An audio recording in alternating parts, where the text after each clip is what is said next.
The new IAM SDKs simplify your app development, letting you access multiple Docusign APIs with just a single idiomatic SDK. The SDKs are available in Java, C#, and TypeScript. Let's take a look at a quick demo using the TypeScript SDK. You can add the SDK to your project by installing the package with your preferred package manager. In this case, I'm using npm to install the package through the command line.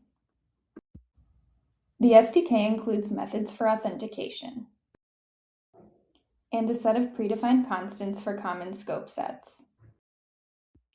Instead of listing out all the scopes you need for different APIs supported by the SDK, you can just use this constant to indicate that you want to grant consent for all of the IAM scopes.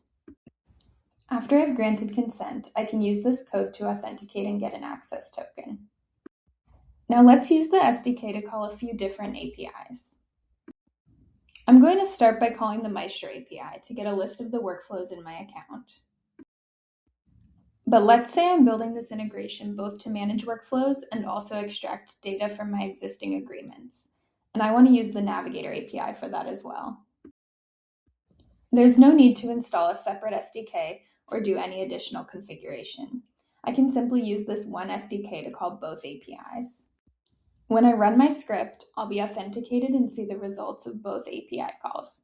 Here's the response from the Maestro API call. And here's the response from the Navigator API call. The IAM SDK makes it easy to build integrations that leverage multiple Docusign APIs. Check out the Developer Center to find code examples and learn more.